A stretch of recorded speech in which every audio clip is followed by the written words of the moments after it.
stop until I start again.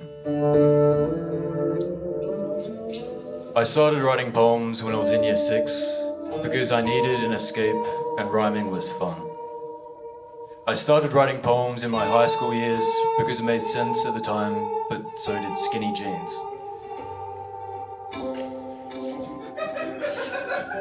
Guys, shut the fuck. This is the serious part of the show.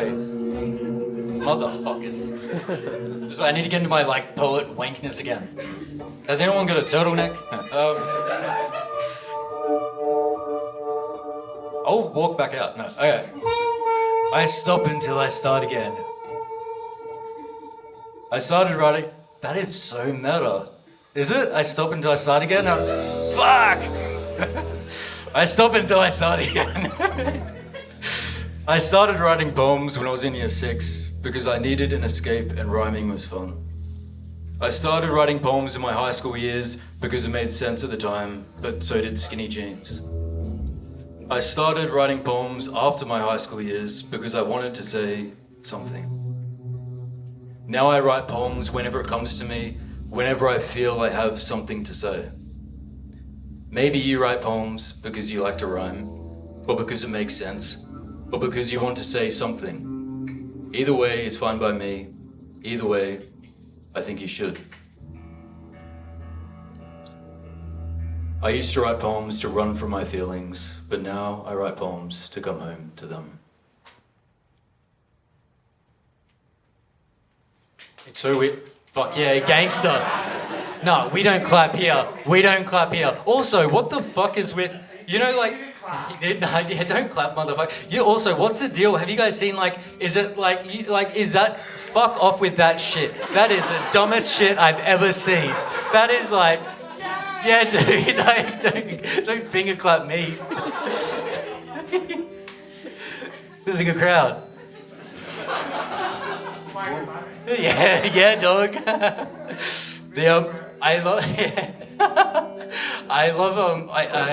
I've liked writing poetry since I was in year 6. Even though it's never been cool to write poetry, I don't care what any poets. Fuck, I hate that word. I can't believe I said that shit. Poet is such a dirty word. Hey, it's poet. Ugh, go fuck yourself. Anyway, I've always liked writing poetry though, even though it's never been a cool thing to do. Even when I was younger, my brothers would make fun of it or whatever, but I'm still glad that I've done it. Because you shouldn't not do something just because people give you shit for it, you know? You shouldn't. Life is too short to have guilty pleasures when you can just have pleasures. Not weird ones though. I don't want go on. Everyone tonight goes home, watches some really weird porn. It's Jake said it was okay. You're animals. Anyway, in a weird segue from guilty pleasures and weird porn, next poem is about my dad. It's called Jake's Dad because I'm not that creative. It's about my dad. My dad. He could beat up your dad, but he'd much rather talk with him about God. His smile is my favorite thing, and I dread the day I can't see it anymore. I always saw him as Rocky if Rocky had degrees from UQ. It's fucking buff, man. I'm like him in so many ways, except in the ways that I'm not. He's the most influential person in my life, no matter how much I listen to Kanye West. People say he looks like a famous French actor, Gerard Depardieu. He does, man. Did you see the movie My Father the Hero? Anyway, he will like a film significantly less when he hears swearing in it. My favourite clothes are the ones that they're hand-me-downs from friends and family. This jacket I got from my dad, this shirt I got from my uncle, and these tracksuit pants, they're from Big W. But still, but my favourite jackets are my dad's jackets, and I'd like to read a poem about it, so I will. My favourite jackets are my father's jackets, ones I have stolen or borrowed or been gifted. The blue lumberjacket my mother's mother gave my dad before I was born. Some of my earliest memories are of him wearing it as he held me in church. The mustard corduroy jacket Dad bought for $45 at Kmart in 2005. He never bought himself new clothes, that's why this one is special. One day I hope to have children of my own, so they can steal, borrow, or be gifted my jackets. There's nothing like a lot of things, and one of those things is a child wearing their father's jacket. This jacket, which is my dad's, I used to use it as a pillow and a blanket when I was a kid, but also more recent years when I did not have a pillow or a blanket.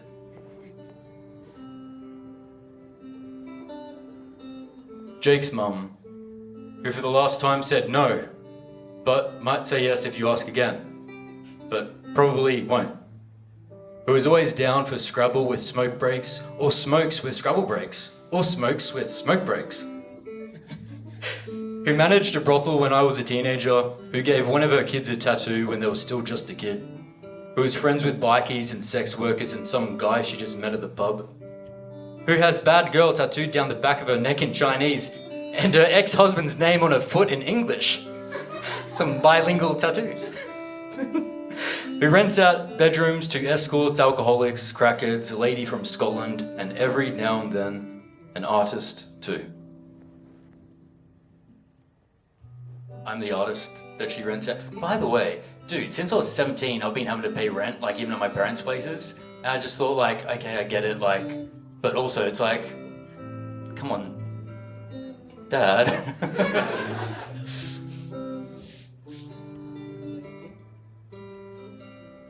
As much as I like discussing Woodridge and my childhood in art, when I was a kid living in Woodridge, being from Woodridge was the last thing I wanted you to know about me. I was very ashamed of it.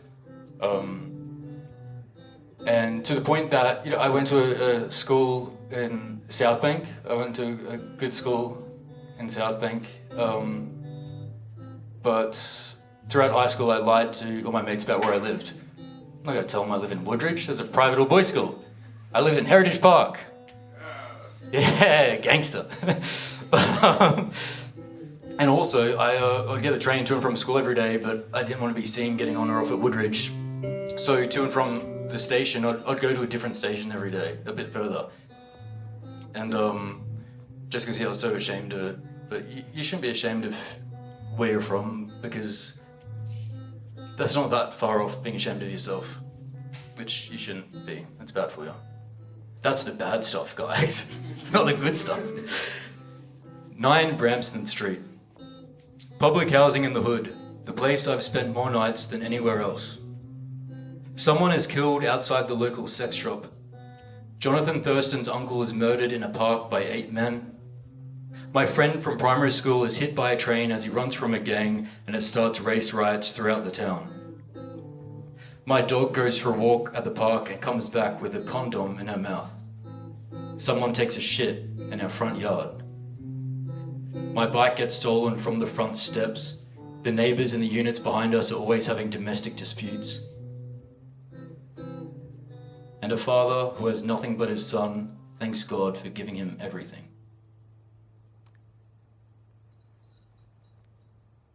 There's a line in there about Jonathan Thurston's uncle being murdered in a park.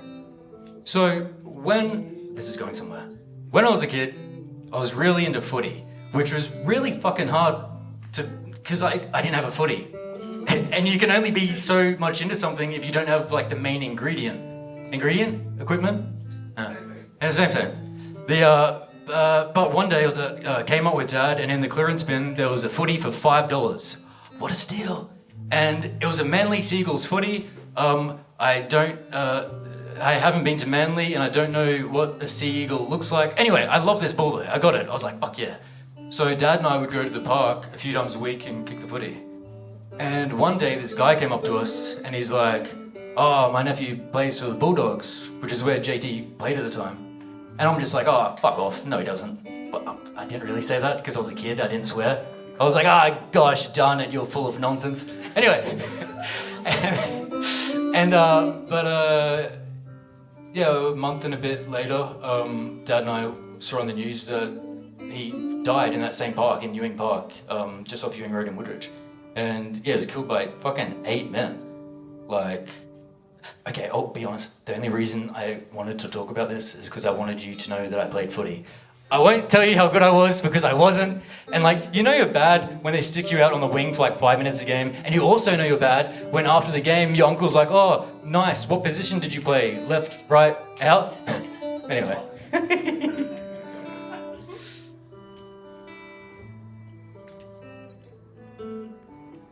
I like a lot of things about poetry, and one of them is you can write poems about fucking anything. You can write poems about shit you like, you can write stuff about your mum, your dad, dad's jackets, fuck it.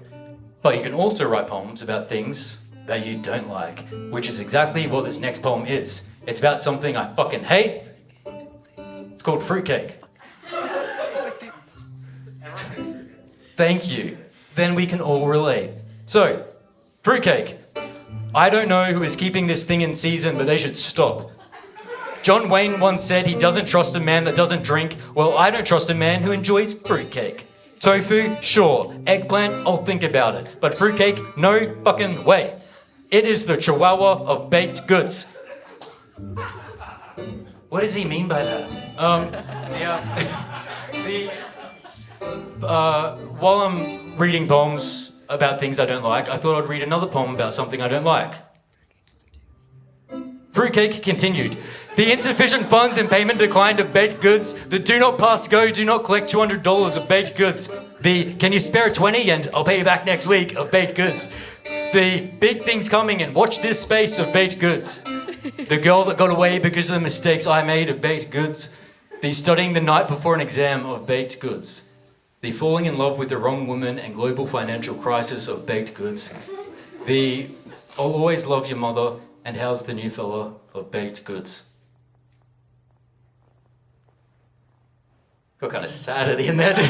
Like, fuck, man. It's a poem about fruitcake. I'm talking about parental separation. Fuck. I love the words parental separation. Just because they sound funny. Parental separation. Like, oh, you're struggling with parental separation? Deal with it, pussy.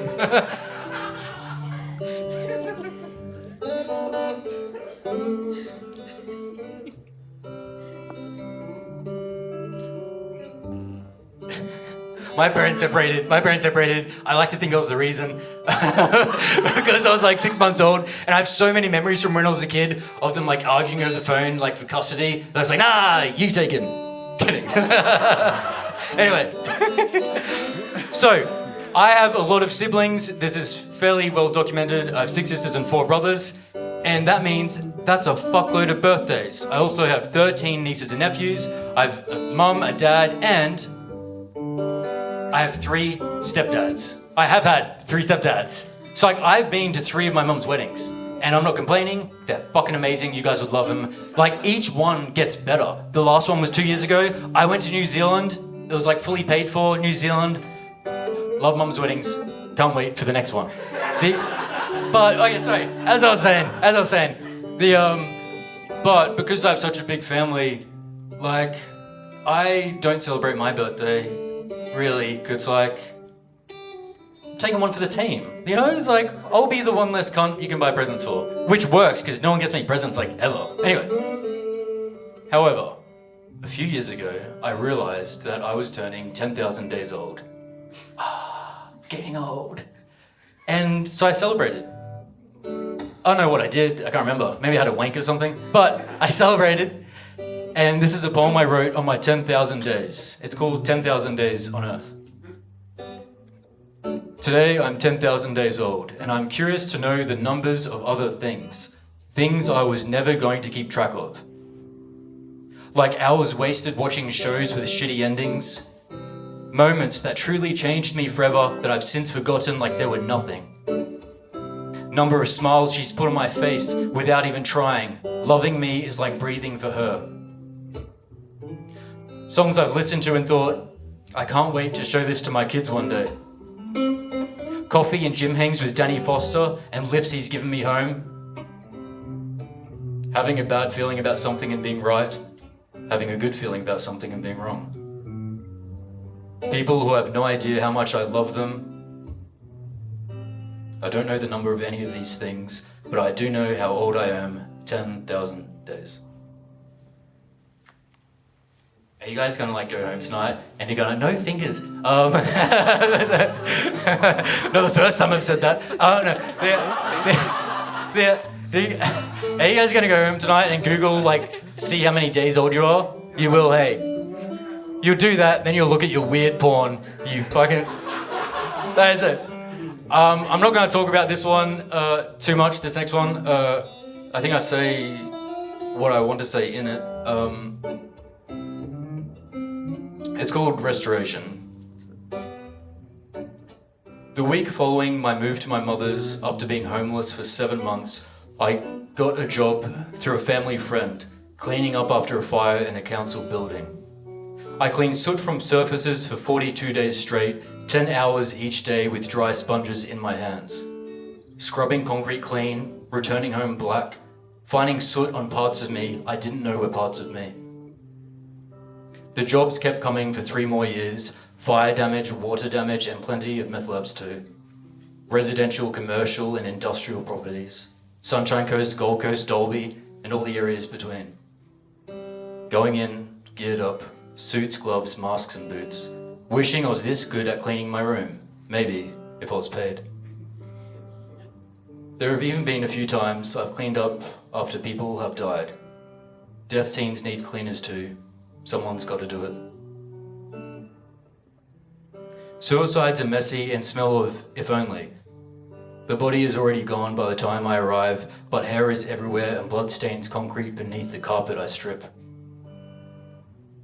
When people complain about having to go to work after a big night out on the piss, I think back to showering after spending a day in disposable suits using chemicals, cleaning up after someone decided it was their last day in this world, and still smelling their blood on my hands as I eat the dinner their death pays for.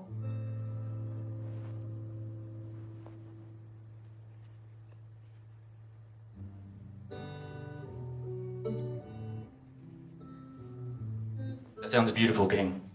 Oh shit, you're probably wondering who the fuck this is. Okay, so this is this is King. You'd love him, even if he wouldn't love you back, you'd still love him. He's great. He is one of my favorite people. It's weird because he actually got like a beard trim and he doesn't normally look like this. Yesterday, he would have looked like he'd steal your car. Now he looks like he'd give you a lift. But oh yeah, so I met King about a decade ago because he was my singing teacher.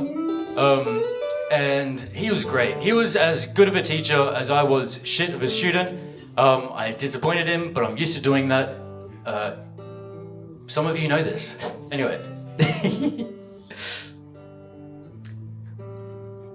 There's a fan hanging over me. There's a fan hanging over me. I haven't turned it on all year. It's November. I'm only just realizing how useless it is. But then I consider my friends, the ones I haven't spoken to all year. It's November. Are they as useless as this fan? No way. Not a chance in hell. Maybe this fan isn't useless. Maybe it's just waiting for me to say, keen for a beer? Just waiting for me to check in, just waiting for me to say I'm sorry. My friends are a lot like this fan. I guess I'm also this fan to them.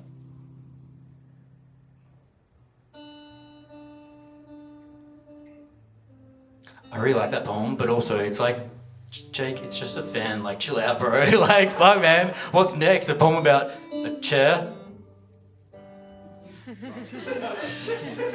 A man and his chair. How does he do it? Yeah. The old feeling found me once again. How it often does, how I often am, sitting in a chair I found on the side of the road back in 2021, what feels like a lifetime ago. I thought I was done feeling this way, and when I say this way, I mean like killing myself. I don't want to beat around anywhere, especially not around the bush. But back to this chair. This perfectly good chair that someone just didn't want. I guess that's how I feel about myself sometimes. It's funny, in a funny sort of way. I'd consider abandoning this life, but I'd never consider abandoning this chair. There are times I love this chair more than I love myself. It looks nice, it feels nice, and whenever I need to sit and think, it always has room for me. It's almost like this is what it was made for. Sometimes I wonder if I saved this chair, sometimes I wonder if it saved me. Sometimes I think the best thing I ever did was walk that way I don't usually walk. The only thing that'd make it better is if I had a dog to share it with.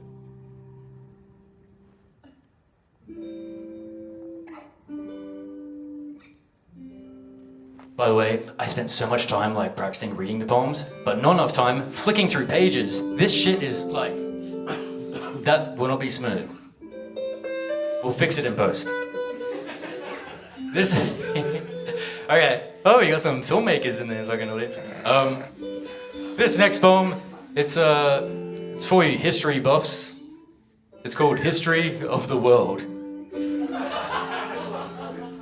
1. God creates everything, maybe with a bang. I don't know, I wasn't there. 2. Something about dinosaurs and something about a meteor. 3. Fish from the ocean slowly turn into monkeys. 4. So many wars and battles and new things being made. 5. Michael Jackson releases Thriller. 6. Planes fly into buildings, creating a kingdom of fear. 7. Hollywood makes movies based off other movies and comics, games, toys, emoji, cereals, and public holidays. 8.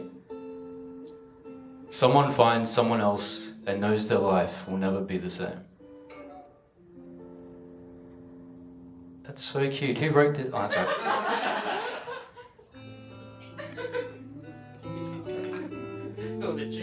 Feeling a bit cheeky. Ooh. The next poem is about the last date I went on with my girlfriend before she became my girlfriend. We got that? That makes it cool. It's called Nev Logan. Why is it called some random guy's name? I don't know. Let's find out together. We visit the planetarium so we can see our solar system up close. King, hold up for a sec. Did you guys hear that shit? I'm gonna do it again. Alright, hold on. Should I do it? Yeah, I'll do it. We visit the planetarium so we can see our solar system up close. But we missed the only tour for the day. As we make our way back to your car, we see an art gallery and enter it together.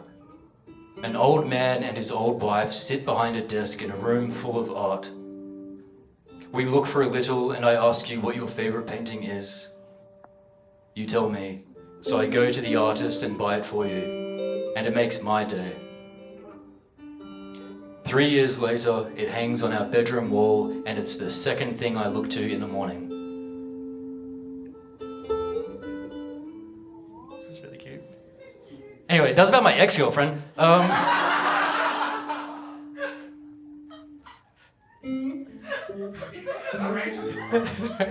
Alright. New feeling.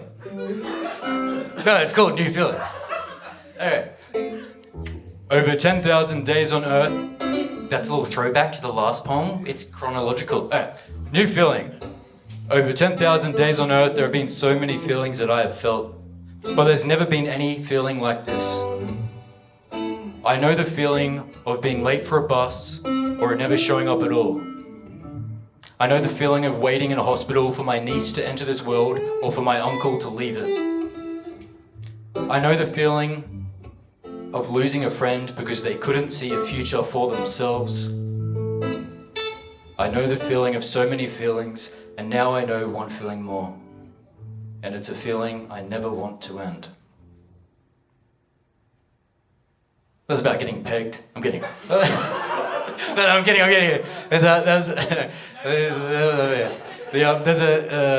There's a line in there. There is a line in that poem about knowing the feeling of losing a friend who couldn't see a future for themselves.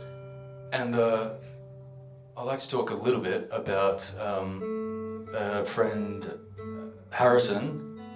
Harrison Crabb is his name, and we went to high school together and film school together, and he committed suicide in 2015, and I remember in early 2013 I needed to get a new passport like really soon because like a last minute trip thing. And you know how when you get a passport, you have to have someone like sign the back of your photo, but they can't be related to you, but they have to know you for like all that bullshit. So I had someone do that, and then I went into the post office, and this is like the deadline. So I go to the city, the post office, and then the guy there is like, oh no, like this lady like fucked up this part of the form, whatever. So I'm like, oh, can I just go and like, you know, fix it up? And he's like, no, that's fraud, you'll go to jail for a long time. I'm like, ah, fuck. So I go to uni, and I'm just like bummed out. I'm like, fuck, I'm not gonna be able to go to this thing overseas. And then Harrison is like, dude, fuck it, like let's go now. We'll skip this class, we'll go to the post office, and that's what we did. He went in there and we filled it all out there, and I don't know, this is a cute thing, a sweet thing that I remember he did for me, they didn't have to do. I'll talk about Harrison a bit later. Speaking of sweet things, I wrote my girlfriend a poetry book once because I thought it'd be cute, and it was. And I'm fortunate enough that she gave me her blessing to use some of the poems in this book. So this next poem is from that book. It's called This Nothing Is Something. Our time together means nothing to the world because people fall in love every day. But even so, I'm entirely convinced that this nothing is something, and that this something is something that I really want to be everything. Tell me your secrets and I'll keep them right where I found them.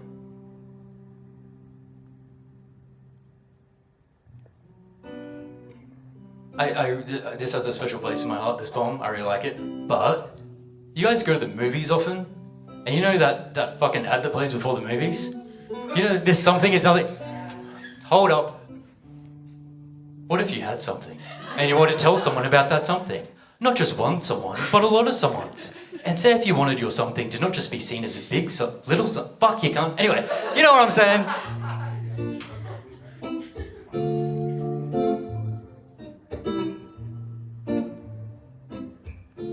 The good stuff.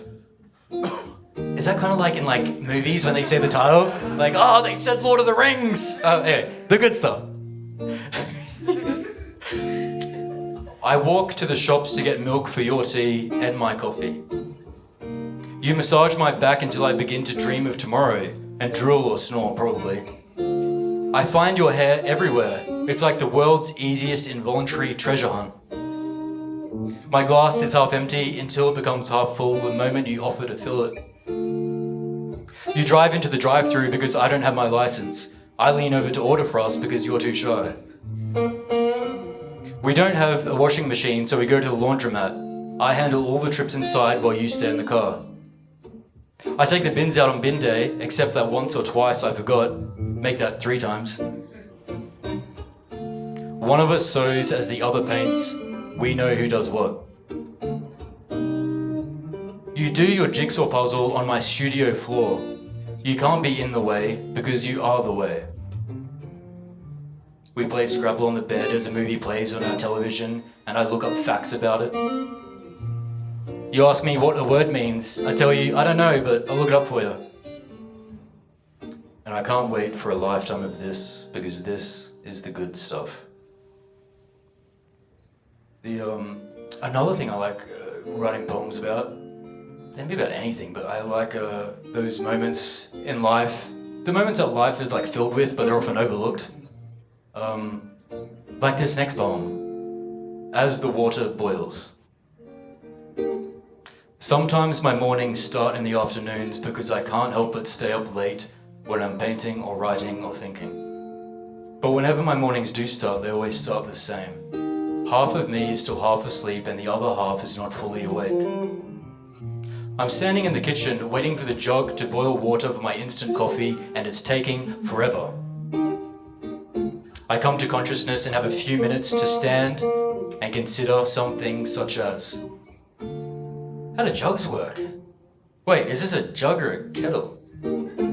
I should really mow the lawn. Could make it a quadruple shot.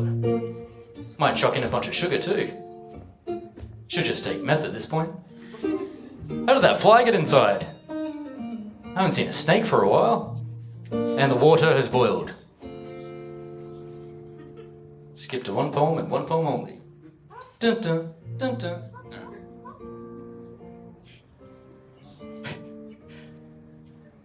Don't cry, shop girl. I look at you and then I see you. You're so good at pretending to be happy when you smile. I doubt you've ever let anyone love you back, because people only love you as much as you let them, and I know you and I know you wouldn't want that. Not one bit. It's not that you've got secrets to be kept or a past that's dark. You're just an Olympic level introvert afraid of what bad things good things could bring. We watched You've Got Mail in my studio with the lights off, and halfway through you let me hold you. I've got a really good feeling about this. I feel conflicted because I don't want to ruin that poem, but I also want to tell you what it's actually about. Alright, fuck it. So, I found a lost dog once, and I took it in for the night until the owner came the next morning. So I just hung out with his dog, and that's about hanging out with Watch You've Got Mail. This is not a Netflix and chill poem. I did not try to fuck the dog. She's a good girl. Good girl.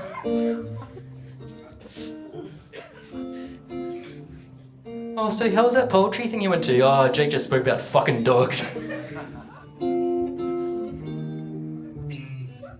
By the way, you're killing it. This is doing fucking good, man. Yeah, fuck yeah. Hey, that's so... I don't know if I want to bust out in song or bust a nut. fucking sexy. He's alright.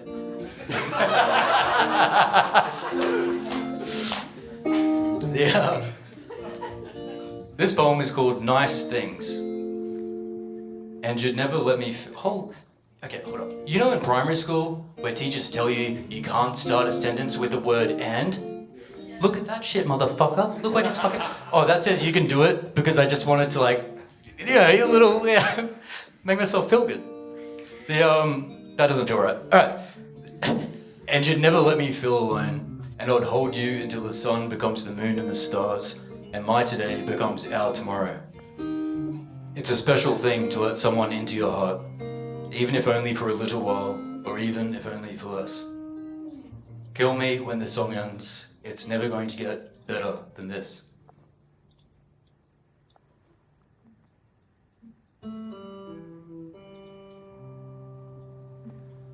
When I was in film school, I failed my documentary class twice. You're probably wondering, how the fuck do you fail a documentary class twice? Well, I'll tell you, I've done it. You just make two really shit documentaries. It's as simple as that. And anyway, I've never given a fuck about documentaries. Well, okay, I do now because I'm getting older and that happens. But when I was 18, I didn't care. But as soon as I failed this documentary class twice, it's like, what the fuck? Like, it made me, I was really angsty. I thought, I'm going to show them. I'm going to go make, a 60-minute documentary. So I thought, oh yeah, I can do that. Now, I wonder what an 18-year-old me would ever make a documentary about. It didn't take long. Masturbation, hands down, hands up. But I was like, oh yeah, I'm gonna do this. Fuck film school, I'm gonna prove them wrong just by showing I can make something. It turns out, people really don't want to be interviewed about masturbation. Especially by the guy that fucking sucks at making documentaries. But then, my mate Harrison, he said, oh fuck it, I'll do it. So after, I forgot, we had some class, and after class we went into a room and I had my camera here, and my questions here, and I just interviewed him. And he was so open, he was so fucking funny. He was always funny. But, and he was just, I can't remember the questions I asked him. I haven't watched the footage or documentary in a while. Good, you know what that's like. But I remember I asked him something about have you ever wanked like outside your own house, and he's like, oh, you can't count all the times you smash yourself at your nana's place. It was so good, man. It was so good. But then after he let me interview him, I would then use that interview. I would show it to other people, and all of a sudden, like everyone wanted to be interviewed for this thing. I ended up interviewing like 50 people, and it was just because they got to see like, oh, that's like this is what it can be. And so I'm just always, that's one of the many things I have to be grateful to Harrison for, is that he wasn't afraid to put himself out there and talk about wank. It was sweet, it was cute. It's Tuesday and I'm thinking of you. I'm here with my friend for a coffee, or here with a coffee for my friend. He says something about something and it makes me think of you. I'm still hoping one day you'll return back to me, but I'm always knowing that moment will never come. Time spent thinking of you are usually spent wishing I was better for you, but instead, I'm only me. The older I get, the more I appreciate and value good friends. Like not just friends that are fun to get on the piss with or whatever, but good, like good people as friends. And I always think of that whenever I read that poem, just because that first line. I don't miss you, but my dog does. 1. Your car pulling into the driveway, your footsteps up the stairs, the smile on your face as you level me with your eyes. I don't miss these things, but my dog does. 2. Snoring as you're sleeping, drooling as you're dreaming, something as you're something, etc., etc. I don't miss you, but my dog does. Come visit him sometime. You know what's sad about that? I don't even have a dog. Fucking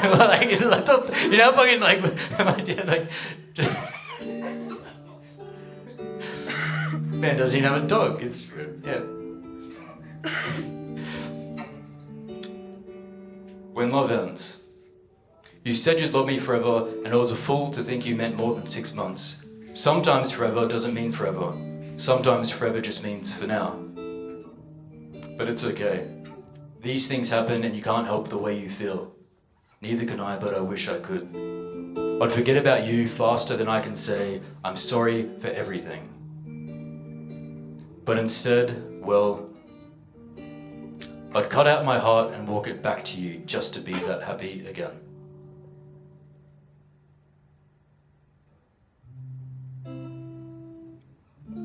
The poem is sideways. I'm not doing this to make it harder on myself. I need... Like, oh man, it's really...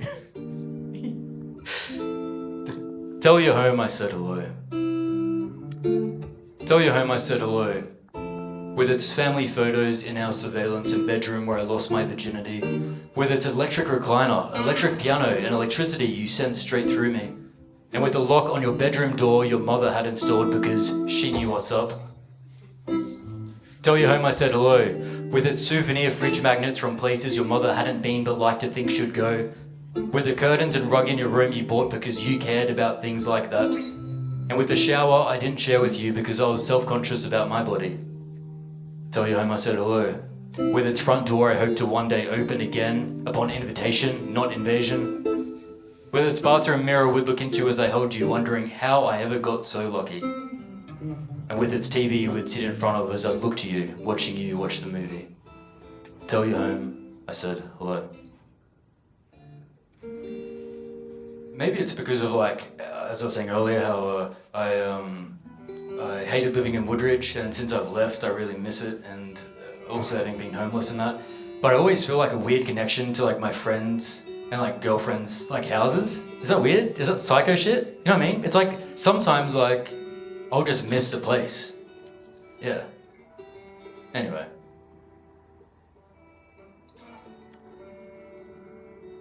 Also, sorry, another thought. Oh, I got a thought. I had one. Anyway, I was hoping the light would be anyway. I fucking hate the word unhoused.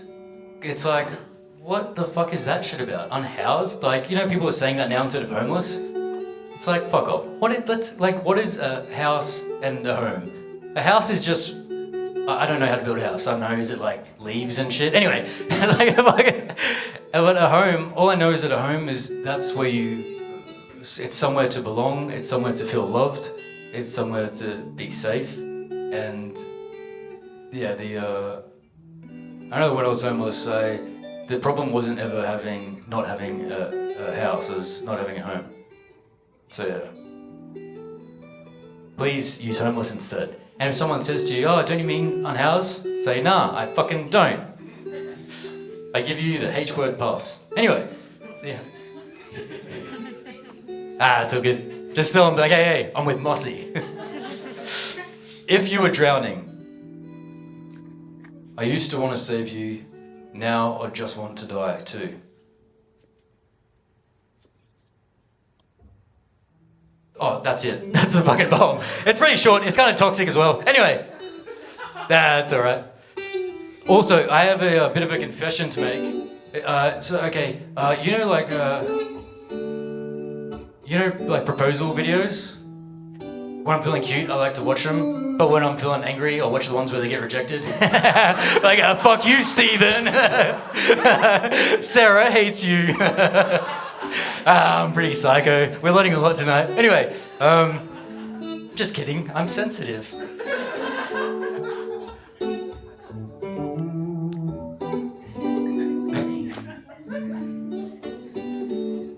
Look at me like you love me. Look at me like you love me. Look at me like you used to. It's insane to me that there was a time when you'd look at me and see an entire world. A time when you held me like it was the last thing you'd ever do. But I guess it was never meant to be, right? Is that what your friends are telling you too?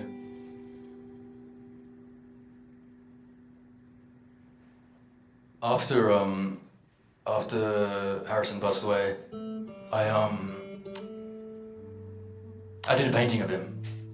And the painting was of a screenshot from the interview that we did. And I didn't finish it.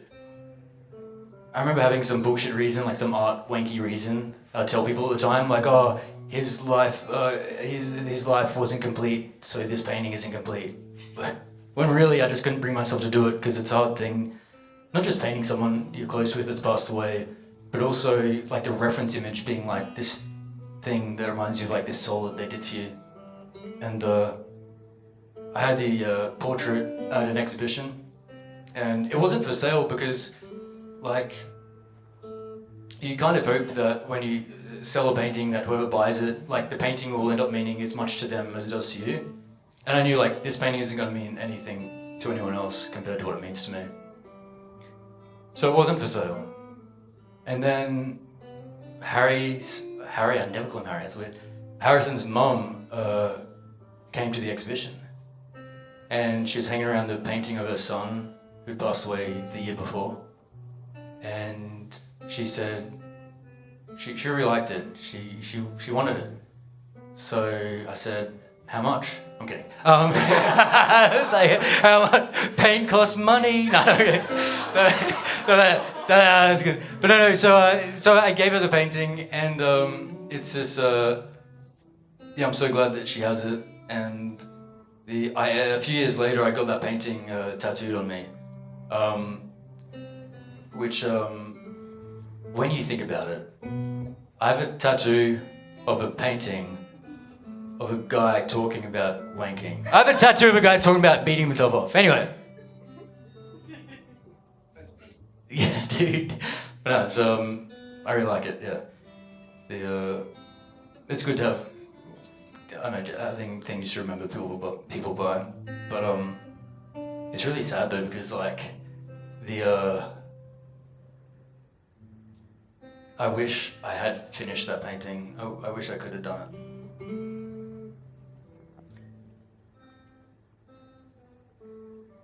Rainy nights. Rainy nights. Not the same without you, undercovers, our legs locked like pretzels. Rainy nights. One day I'll share them with someone else as I know you are tonight. Rainy nights. Each drop on the tin roof is a time I've thought of you since you left. Rainy nights. 1,000 times better than anything else, but only when I was with you.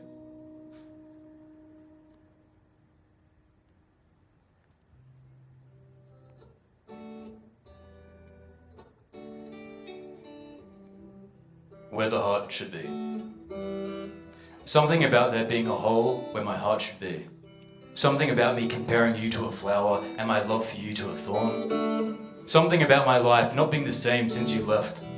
Something where I use a word I found on a list of words you should know. Something where I say something that lets people know I'm progressive. Something that's vague enough that it's universally relatable. Something that sounds so personal, people think it's true. Something where I end the poem by getting real, and all of a sudden the reader knows something about themselves they didn't previously know.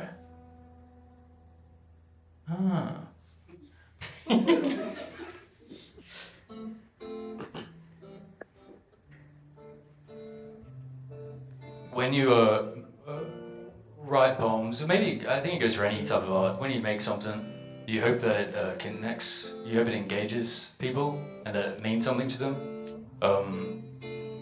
At least that's what I like to do. And every now and then, one of the things you've made will connect back with you. And that's the case for this poem, the next one.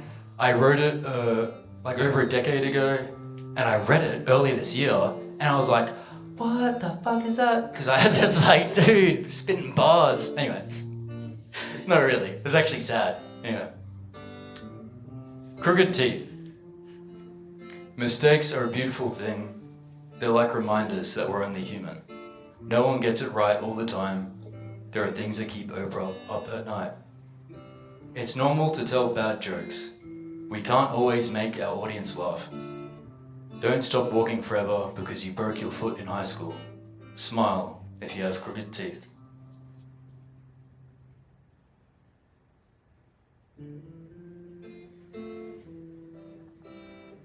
Are we about to go on an adventure or some shit? This is like some fucking... No? Anyone go for a walk? Anyway. Why stop there? I hope one day I look into the mirror and see the man I've always wanted to become. One who takes better care of the things that don't know how much I love them, how much I need them. My family, my friends, the rats in the walls, the one I'm with but do not deserve. It doesn't take much effort to be a good man, but sometimes it does take some change. I think I'll start with doing something sweet for my mother just because. I think if you're going to do something nice for someone, just because is the best fucking reason. Like, who gives a shit about a birthday or a fucking Christmas or some shit, right? No, like, that's snapworthy. That's snapworthy? Guys, oh my god, thank you. Stop it. But yeah, just do something nice to someone. When you go home tonight, fucking, unless you're not going home, unless you're going to root someone, I don't know what you guys are doing. When you get home, just think about doing something nice to someone. The older I get, since I can remember, my dad has told me that when I'm older, I'll understand things better. I would hear him almost as well as I would ignore him. Whatever, Dad, I know what I'm doing. But now I know the older I get, the more writer my father gets. I know writer isn't a real word, but it's no more made up than any other word. Isn't that insane that you can just make up fucking words? It's fucking gangster. Yeah.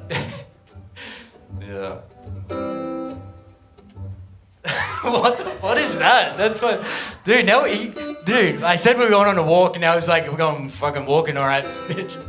Oh, no. Yeah, fuck it. No, this works. It's good. This is good. It works. My 20s. When I was 20, I loved my girlfriend more than anything, and I went for a walk. When I was 21, I missed my ex-girlfriend more than anything, and I went for a walk. When I was 22, I knew at least things couldn't get worse, and I went for a walk. When I was 23, things got so much worse, and I went for a walk. When I was 24, I dared the sun to stare into me, and I went for a walk. When I was 25, purpose found me like I never lost it, and I went for a walk. When I was 26, I was told to stay inside. I went for a walk. When I was 27, I was the age my father was when I became his, and I went for a walk. When I was 28, my worst fears became my best friends, and I went for a walk. When I was 29, I took a look around the room, and I went for a run.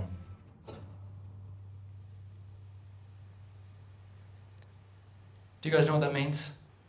I don't. That's my cardio for the day, week, month.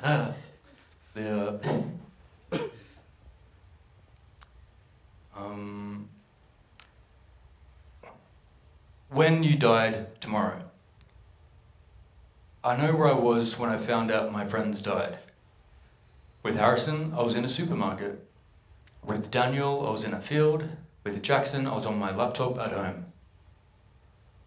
I know where I was when I heard that they died, but I don't know where I was the day before. But I know I wasn't with them because I hadn't seen them in weeks. So how can I grieve? What right do I have when I don't even know what I did when they died tomorrow?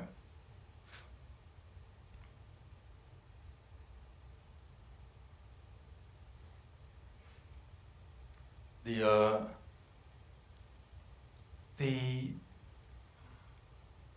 like uniquely difficult thing about when someone you love kills himself is that, I don't want to be insensitive, but okay, like if someone say dies in like a car crash or something, you can pretend that they were listening to their favorite song and they're on the way to get a fucking feed, or you know what I mean? Like you can lie to yourself and say, oh, they were having a great time and it happened out of nowhere and they didn't notice or whatever. Whereas like when someone takes their own life, you can't do that because you know that wasn't the case, and you know they were alone, and yeah, not even that you weren't with them, but like no one was, they're alone, and also you know that their last thoughts were the worst ones we can have. And yeah,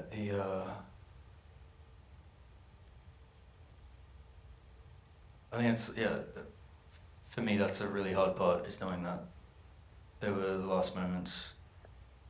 And yeah, just wishing like, oh, I wish they had asked me to do something nice for them this once.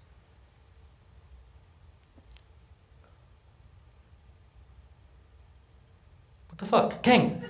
Dude, oh my god, dude, keep going, yeah. Dude, imagine how much sadder that would have been if I had like, could you do some sad music? My friend killed himself, and it was sad. Harrison would have loved that. He would have been like, you fucking dog. Like, he was a rascal, he was good. He was like a class clown in uni. He was older than me in high school.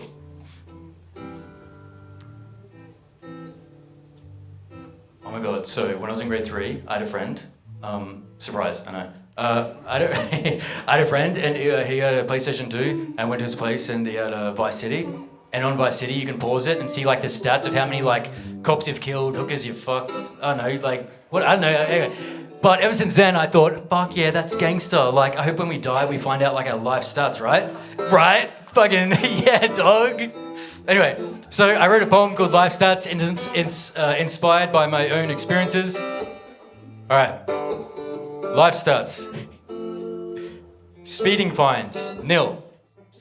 Number plates caught while fishing, 1.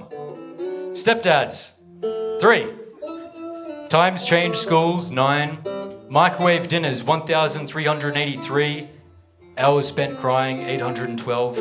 Hours spent listening to Frank Ocean, 812. Date nights, 102. Times said I love you, 4,337. Times meant it, 6. Favorite songs, 94. Orgasms given, you don't want to know. Fake orgasms given, you really don't want to know. Am I doing it right? Speaking of life, here's a poem about death. In February 2020, my uncle passed away. He, health issues, it was cancer. And he was always my favorite uncle, and I was so open about it too. Oh, dude, I was a little shit. I like to think of myself as like a good boy, but dude, I would tell my other uncles at Christmas, like, fuck you, Uncle Dale. Uncle John's my favorite. Anyway, I didn't get any presents from the others. Anyway, but this is a poem about my uncle. When did you stop dreaming? Part 1, World's Greatest Uncle. As a boy, I spent so many Saturdays visiting my hero's hero, my dad's big brother, you, Uncle John. Movie night madness, board games galore, big yummy lunches, laugh so much I'm sore, catch a movie after church, maybe dinner too. Best Christmas present giver, my favorite uncle, you. I never had to go to your place, I got to go to your place. And when I thought of who I wanted to be like when I grew up, it was always someone just like you. Some things never change. It's no secret that you are my own world's greatest uncle.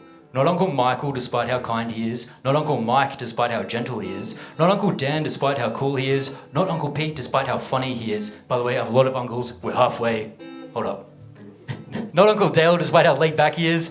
Not Uncle Darren, despite how insert something here he is. Not Uncle Ken, despite how, wait, is he still my uncle? He is. Not Uncle Marco, despite how, is Marco with a C or a K? He is. Only ever, always forever, Uncle John. Part 2, 15 years later. As I enter your room in the hospital, I see you dying as you sleep. I never thought I'd see you like this. It feels just like a dream. I learned more in this moment than in any moment that came before.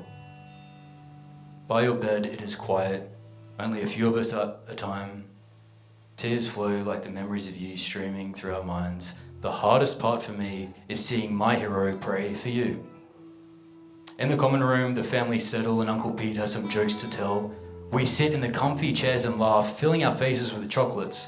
I spend all day going back and forth from your bed, crying and praying, to the common room where I'm oddly happy until it gets late and I have to go. I book an apartment in the city for the night. My first time sleeping on a bed in months, yet it's my worst night's sleep in years. Just lying there hoping I'll see you again. Part 3, Groundhog Day. I wake up early and Dad calls me. It's happened, laddie. I burst into tears knowing nothing will ever be the same. After a few minutes of crying in the apartment, I head to the streets listening to Feel Good Inc. by Gorillaz. As I drink coffee and smoke an entire pack of cigarettes, alone in King George Square, watching people head to work, you loved this song. The day after you pass, I visit your home and mow the lawn. My best friend Danny lends me a ute, a mower, and a hand. It's so weird being here without you. The long grass in the yards hadn't mattered in so long, but you're with God now and the lawn needs to be mown.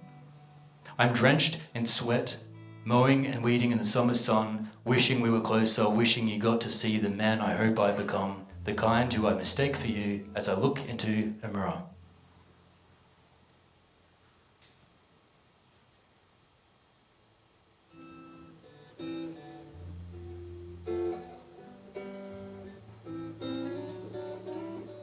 I am an obsessive note taker. I take a lot of my notes app in my phone is fucked. It's got thousands of accounts. It is becoming a problem. It is causing tension in my relationships. So I had all these fucking notes of just random thoughts and shit. I didn't know what to do with them, but I didn't want to leave them where they were. So I thought, fuck it, I'll chuck them into a poem. This is called They Won't Teach You This in School. You live like there's no tomorrow. I live like there's no today. I painted my world and it's a portrait of you. The moon called me the other day. I said, what are you doing up this late? I have a mantra. Make a fucking meal out of it. My aunties keep divorcing my cool uncle. So like, I start laughing. My aunties keep divorcing my cool uncles. You got ex-girlfriends? Bro, I got ex-uncles. I've lost a lot of people, but you're the only one that took a part of me with you when you left. Fuck sunsets. I never met a sunset that I liked. Sunrise gang. I'll never die or just be discontinued. Also, no one will live your dream for you. There's not a single part of her that I don't love with every part of me. My toxic trait is that if someone is being passive aggressive, I'll just be aggressive. I don't have time for your shit, Susan. I spend so much time painting that I'm beginning to think I am one. Strangers are nicer to each other in airports than they are at train stations. How the fuck do the price of eggs go up? Like, a chicken's charging more to lay them or some shit?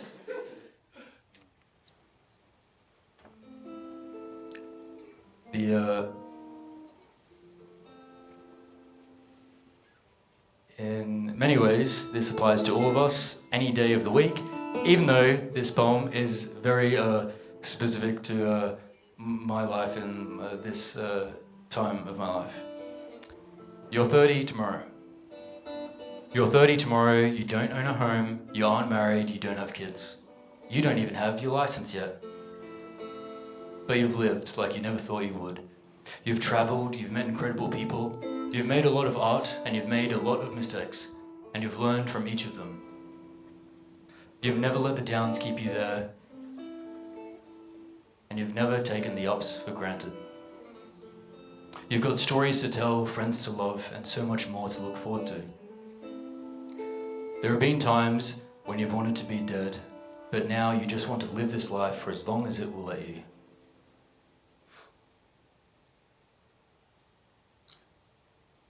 I have one more poem for you.